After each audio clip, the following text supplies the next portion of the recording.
일을 시작하도록 하겠습니다. 안녕하세요. 안녕하세요. 네. 좋습니다. 철학 수업이 딱딱하죠. 또 이해도 잘 안 되고 시간도 많이 걸리는 편입니다.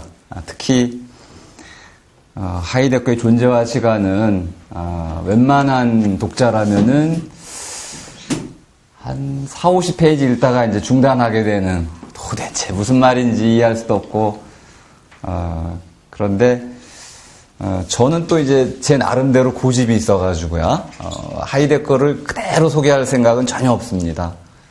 존재와 시간 너무나 중요하기 때문에 이 한 권을 8주 안에 소개한다는 건 거의 불가능하지만은 핵심 개념만을 소개해 드릴 텐데요.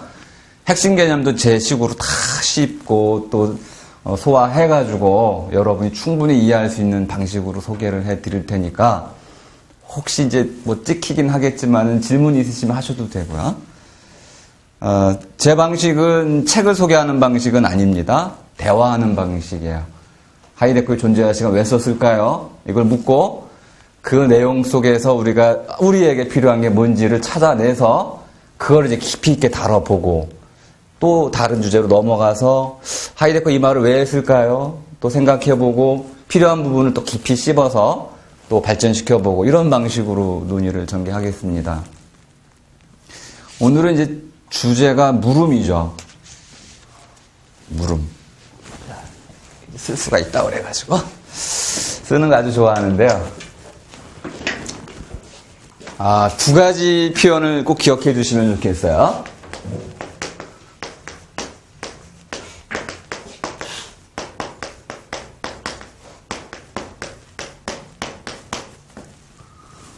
물음을 던져라.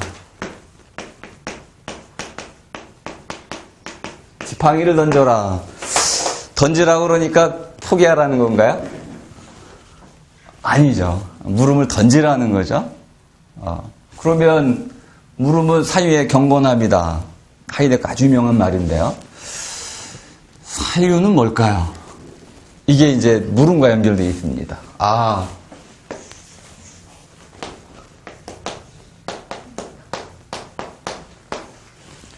사유란 말은 아주 어려운 말이에요. 불교 용어인데요. 아주 어려운 말이라 나중에 이제 개별적으로 한번 탐구에 들어가 보시고요. 저는 이제 저 말을 생각이란 말로 바꾸겠습니다. 생각해 주셔서 고맙습니다. 그러죠. 생각과 고마움은 같은 뜻입니다. 독일어로도 같아요. 댕켄이라는 독일어가 있는데 이거는 생각하다 뜻입니다. 그런데 필렌당크 하면은 고맙습니다 이런 뜻이에요. 동서양을 막론하고 생각해 주는 거는 참 고마운 거죠. 남이 나를 생각해 주든 내가 남을 생각해 주든 생각해 주면 참 고마운 것이죠. 자, 묻는다는 거 잘 지내세요? 잘 지내세요? 물어주잖아요. 고마운 거죠. 관심을 가져주는 거죠. 그런데 왜 생각함의 경건함일까요? 경건함은 좀 어렵네요. 조금 독일어를 한번 쓸 필요가 있겠네요.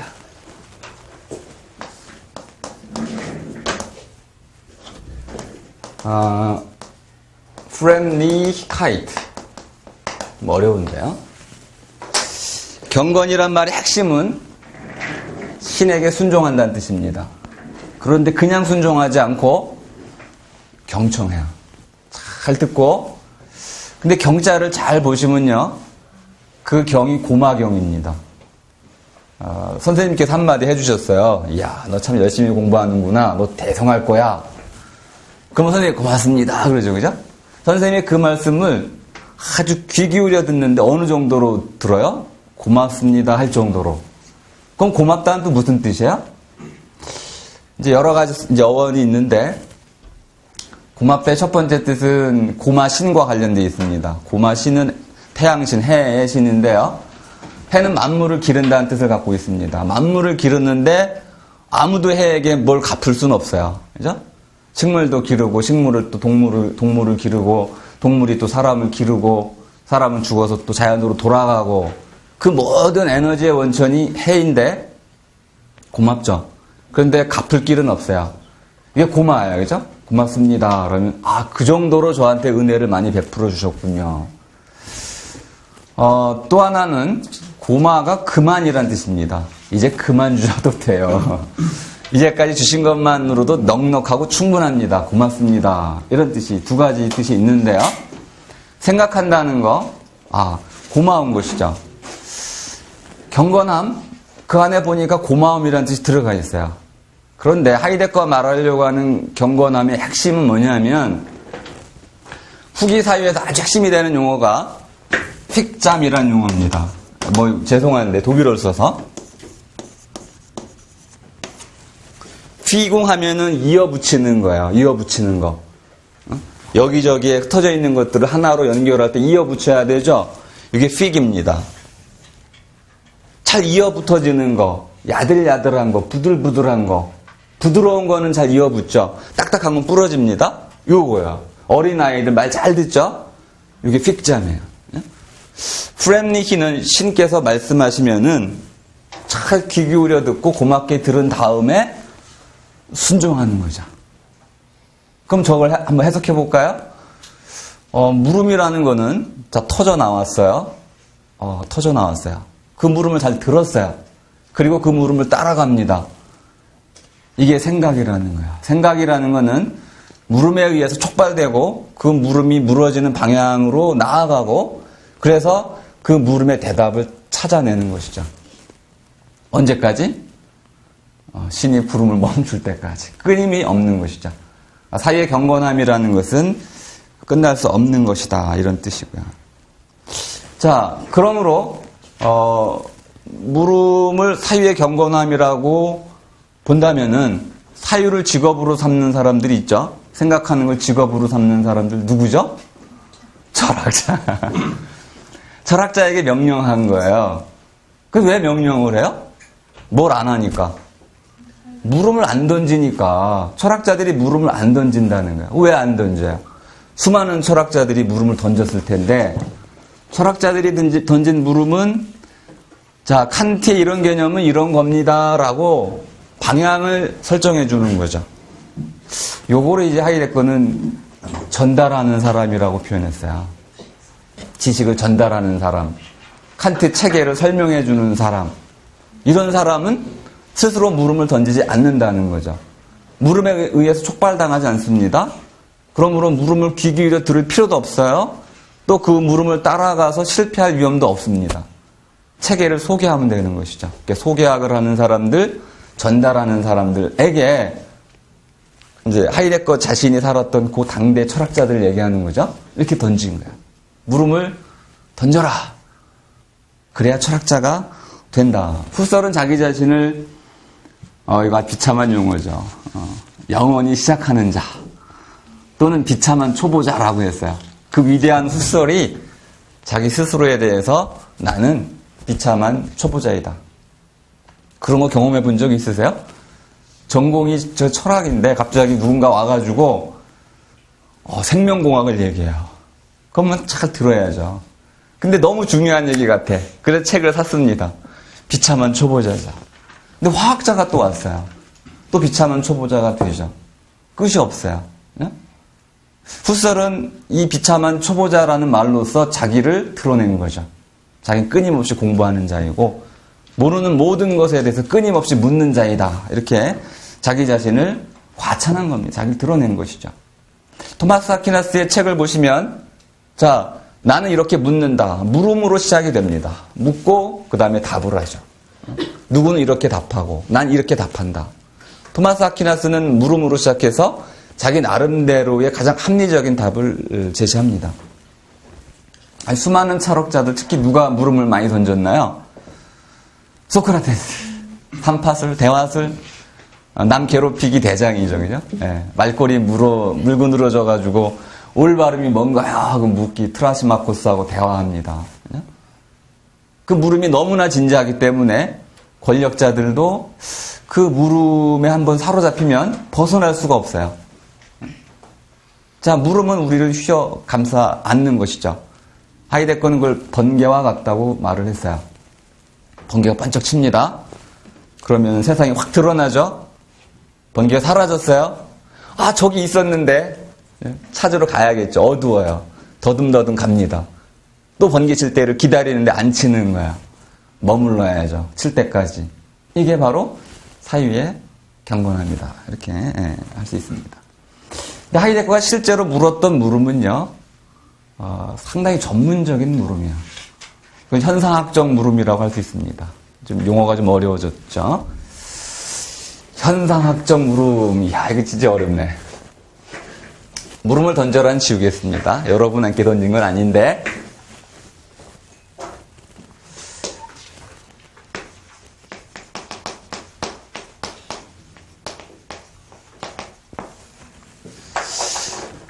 일단 제가 이제 물음의 낱말 뜻도 설명해 드릴 거예요. 묻는다는 게 무슨 말일까요?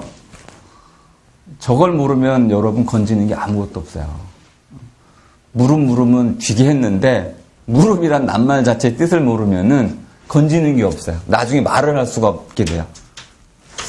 우선 현상학이라는 거는요, 현이라는 거는 내보인다는 뜻입니다. 나타내다, 내보이다, 내 바깥으로 보이다. 보이다는 보게 해준다는 뜻입니다. 보게 해준다니까 안 보는 사람은 못 봐요. 이해하시죠? 현상학의 중요한 의미 중에 하나는 보게 해주는 거기 때문에 안 보는 사람에게는 보여줄 수가 없어요. 보게 해준다는 게 핵심입니다. 현상학은. 근데 학이 붙었잖아요. 학이라는 의미가 대단히 어렵습니다. 서양 언어로는 이제 로고스가 되는데 우린 학이라고 번역을 했어요. 우리는 이제 배운다라고 새길 수가 있는데 어쨌든 로고스는 드러내 보여지는 것을 말로 표현하는 거죠. 드러나 보이는 어떤 것을 말로써 드러내는 거죠. 나타나는 어떤 것, 드러나는 어떤 것을 말로 잡아요. 그럼 이중적이죠, 그죠? 그럼 첫 번째는 어디에 드러나겠어요? 우리의 의식이나 생각이나 경험에 드러나죠. 우리가 경험합니다. 그것을 말로 다시 드러내요. 표현하는 것이죠. 근데 현상학적 물음은 두 가지 물음을 이제 구분하겠습니다. 이거 하이데거 구분이에요. 현상학적 물음은 어떤 걸 추구하냐면 오늘 날씨가 추운가요? 안 추운가요? 이런 물음은 하수가 묻는 거죠. 이분이 좋은 분인가요? 나쁜 분인가요? 하수예요, 이거는. 현상학적 물음이 아닙니다. 뭐 드러내고 말고 할 것도 없어요. 감춘 게 없기 때문에. 자, 드러내 보인다는 것은 기본적으로 무엇인가를 숨기고 있는 겁니다. 근데 이 숨기는 건 너무 강력해가 검질겨가지고 안 드러내. 칼 포퍼가 이런 말을 했죠. 진실은 절대 밝히지 마라. 그녀가 애인이 있었는지 없었는지 계속 캐물을 때 그녀에게 칼 포퍼가 한마디 해줍니다. 어떤 경우든 진실을 밝히지 마라. 그래야 유리하다. 진실을 알면 아프게 된다는 거죠. 무엇인지 아닌지는 우리가 물어보지 않아도 거의 알 수 있는 거예요. 오늘 날씨가 좋은가요? 나쁜가요? 물어볼 필요가 없어요. 그런데 이런 물음 말고 이따 오늘 제가 물음에 대해서 뒷담화니 얘기할 거예요. 이런 물음 말고 무엇에 대한 물음이 있어.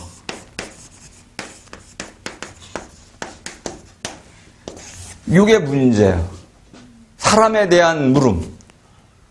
도대체 뭘 물으라는 거야, 도대체? 사람에 대해서 물으라는데 뭘 물어야 돼, 사람에 대해서?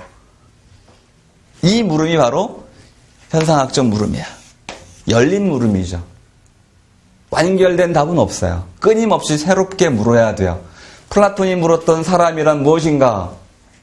죽음을 준비하는 자. 영혼. 지혜를 사랑하는 자. 이런 식의 고전적 답변이 있죠. 맨 뒤에 보시면 몇 가지 답변을 제가 쭉 나열해놨어요.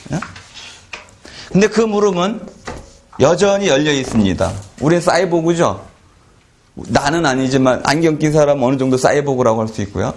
여기다 렌즈 끼고 라식하고 심장 수술을 해가지고 기관 그거 만들고 또 의조의수하고 뇌에다 칩 받고 자 이렇게 시작하면요 생체 실험을 함으로써 우리는 사이보그가 될 수 있습니다. 그럼 그때 물어야겠죠. 사람이 뭔가요? 나중에 다 바꾸고 나면은 철학에 유명한 문제가 있죠, 그죠? 자 인간의 몸을 전부 기계로 바꾸면 그랬을 경우 마지막에 물을 수 있는 게 뭐예요? 그거 인간이야? 공각기동대에 나오잖아요. 로봇이 스스로 고민하잖아요. 내가 갖고 있는 이 내 생각이 내 걸까? 나는 정말 나일까? 그럼 인간은 정말 내가 인간일까? 이렇게 묻는 거하고 똑같죠. 이 물음을 계속 묻게 되는 거. 열린 물음이죠. 또 인간이 어떻게 변화할지 어떻게 알아요? 이따 이제 또 앨런 투쟁의 얘기를 좀 할 겁니다. 그러면 물음이라는 것은 무엇에 대한 물음일 경우에는 열린 물음일 수밖에 없다. 이 무엇에 대한 물음은요, 열려있기 때문에 이걸 좀 메타포를 잘 이용해 보세요. 누가 열어줘야만 돼. 문을 열어줘야만 물을 수 있어요. 이 물음은 하이데거식으로 얘기하면 다가와야 된다.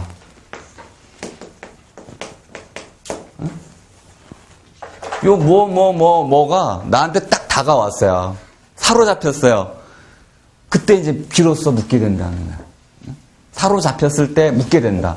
그러면 물음에 앞서는 건 뭘까요? 그 유명한 책이 있죠. 고도를 기다리며. 오지 않는 고도를 계속 기다려요.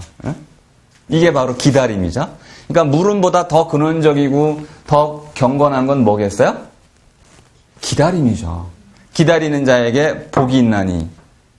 기다리면 언젠가 문이 열릴 테고 그 문 안으로 들어가서 이제 그를 만날 테고, 만난다는 게 이제 여기서 중요합니다.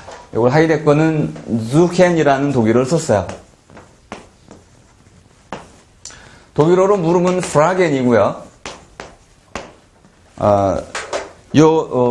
suchen이라는 독일어는 찾음이란 뜻입니다. 찾음. 찾는다는 말의 의미를 잘 생각해 보세요. 뭘 찾으세요? 필요한 거. 여자친구가 없으면 여자를 찾죠? 여자친구를 왜 찾아요? 좋으니까. 하이데거는 그걸 뇌겐이라고 표현했어요. 이건 조금 독일어 어려운데, 뇌겐 하면은 할 수 있다의 의미도 있습니다. 어쨌든 좋아하는 건 할 수 있는 거죠. 좋아하는 거는 더 잘하게 되는 거고요. 자, 할 수 있다, 좋아한다, 이걸 조금 다른 식으로 표현하면 가까이 하고 싶다. 그러니까 찾음이라는 것은 가까이 다가갑니다. 이렇게 설명할 수 있습니다. 묻는다는 것은 누군가 나를 촉발했을 때 가능하고, 그 무너지는 그 나를 촉발시킨 그것을 내가 찾아가는 거죠. 여자친구 아직 없어요. 여자친구를 찾습니다. 그런데 잘 안 나타나요. 그러니까 어떻게 해, 이제는? 찾아 나서 그냥. 찾는 정도에서 끝나지 않고 찾아 나서요. 길을 떠나는 거죠. 길을 떠납니다. 길을 떠나서 이제 어딘가 여자친구 가까이에 머무르다가 만나서 사귈 수가 있죠. 사귀면 뭘 할 수 있어요? 하이데거식으로 이제 선물을 주고받게 됩니다. 이게 대답이야. 반지를 주고받았어요? 그러면 이제 그 물음, 하나의 물음에 한 응답을 얻은 것이죠. 하이데거 말한 철학은 물음을 던지는 겁니다. 그러니까 하이데거에서 이 물음이라는 건 곧 철학이죠. 철학은 곧 물음이고 물음은 곧 철학입니다. 하이데거에서 이 물음의 의미를 이해하지 못하면 존재할 시간은 완전히 미궁 속에 빠지게 됩니다. 자, 그럼 이렇게 물을 수 있죠. 왜 묻나요? 왜 물을까요? 하이데거는 아주 근원적인 사상가입니다. 너무 쉬운 문제를 툭툭 던져요. 심지어는 왜 사나요?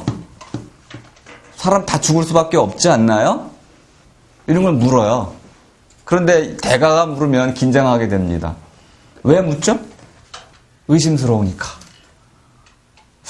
의심스럽다고 다 묻나요? 그게 나를 찔렀잖아. 나를 아프게 했잖아. 그 문제를 내가 풀지 않으면, 그녀를 내가 찾지 못하면, 내 필요한 걸 얻지 못하면 나한테 문제가 생기는 거야. 그러므로 물음을 묻는 가장 중요한 이유는 나한테 문제가 일어났다, 이런 거죠. 그게 나한테 문제가 된다. 이게 바로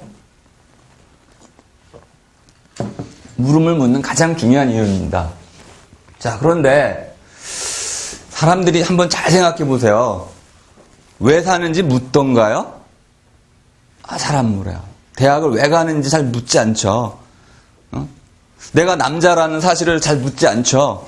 신이 있는지 없는지, 시간이 있는지 없는지, 운동이라는 게 있는지, 영혼이 있는지, 양심이라는 게 있는지 잘 안 묻잖아요. 수많은 중요한 물음들이 있는데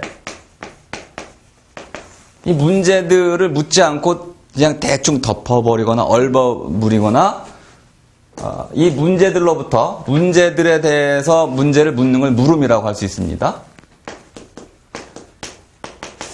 이게 이제 프롬이 먼저 썼다고는 할 수 없는데요. 하이데거의 도식을 프롬이 가져갔을 수도 있어요. 전 아직 연구는 안 해봤는데 느낌은 비슷해요. 물음으로부터의 도피. 도피라는 건 달아난다는 겁니다. 달아나요. 네? 물음으로부터 달아나요. 그럼 물음으로부터 해방되는 건가요? 요걸 하이데거는 나중에 존재하성 읽다 보시면 나오는 거 있어요. 비본래성입니다, 이게. 우선 요렇게만 우선 알아두세요. 굉장히 중요한 얘기인데 스스로 물음을 묻지 않고 물으면 뭔가를 찾게 된다고 했어요. 물으면 찾게 된다고 했어요. 찾은 거는 누구 거죠? 내 거야.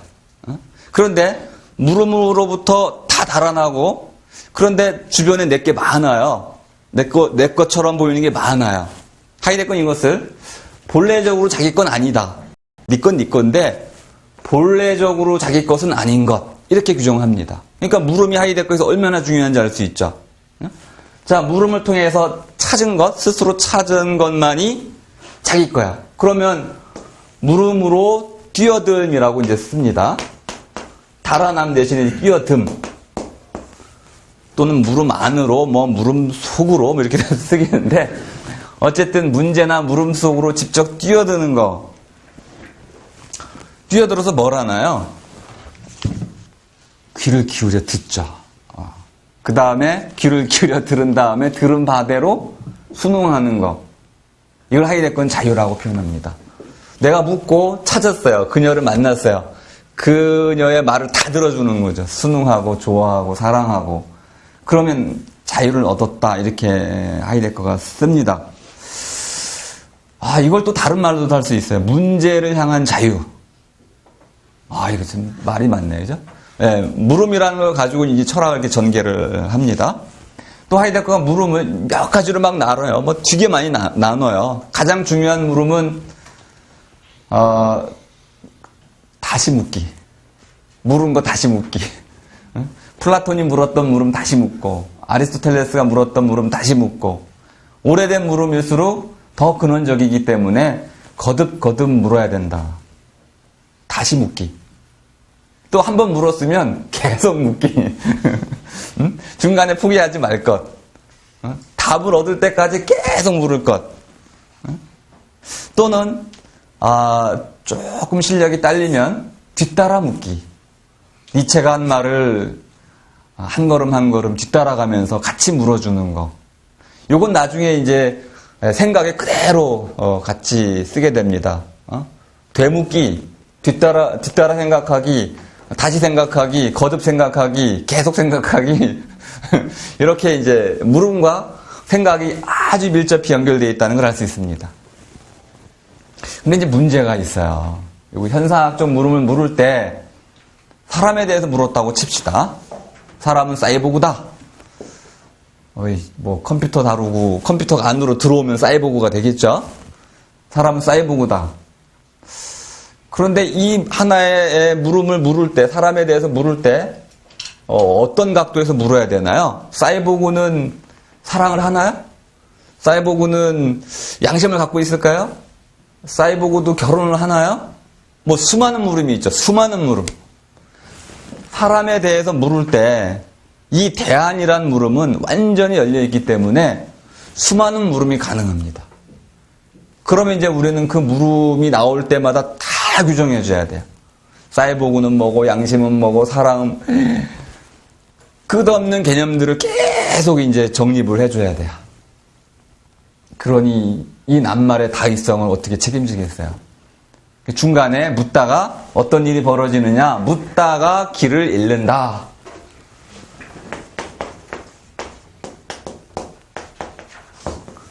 요것도 아주 중요한 용어니까 독일어 한번 쓸게요. 하이데거는 자기의 그 생각을 맥이라는 길이라는 말로 표현했습니다. 자기는 길을 간 사람이다. 사유가라고 보통 표현하는데 댕커, 생각하는 사람이라고 로댕 생각하는 사람. 네. 생각하는 사람인데 자기는 사유가의 댕커인데 생각하는 사람은 뭐 하는 사람이냐? 길을 가는 사람이다. 근데 길을 어떻게 가요? 길이 있으니까. 누군가 길을 놨으니까. 자, 그러면 길을 왜 갈까요? 머무르기 위해서. 완전히 시인과 같은 그런 이제 철학을 존재할 시간은 좀 이해하기 쉽습니다. 후기 철학에 비하자면은 이제 제 강의를 잘 들으시면은 구체적인 내용들은 여러분이 책을 통해서 직접 읽으시면 되고 아주 핵심적인 것만 이해를 하시면 하이데거의 전략을 이해할 수 있어요. 길을 잃는다. 잃으라는 건 오류라고 우리가 보통 표현합니다. 오류. 그런데 이때는 오류가 아니에요. 헤매는 거죠. 근데 누가 헤매나요? 도대체? 어딘가 도달하려고 하는 사람이 헤매는 것이죠. 길을 간다. 목적지에 도달하려고 한다. 목적지가 안 찾아진다. 헤맬 수밖에 없는 것이죠. 찾기 위해서 하나하나 숲을 헤매고 다닙니다. 이게 헤매는 것이죠. 그러니까 오류란 뜻이 아니고 헤맨다는 뜻으로 이해하시면 되죠. 자, 이렇게 헤매다가 우리가 뭘 놓쳐버려요? 정말로 물어야 할 걸 놓쳐버려. 본디 물어야 할 걸 까먹어버려. 아, 뭐였지? 이게 바로 가장 유명한 사태 자체로라는 말입니다. 이 말을 이제 여러분 건져 가시면 건져는 다 뽑으신 거야. 사태 자체로라는 표현을 여러분이 들어보셨을 거예요.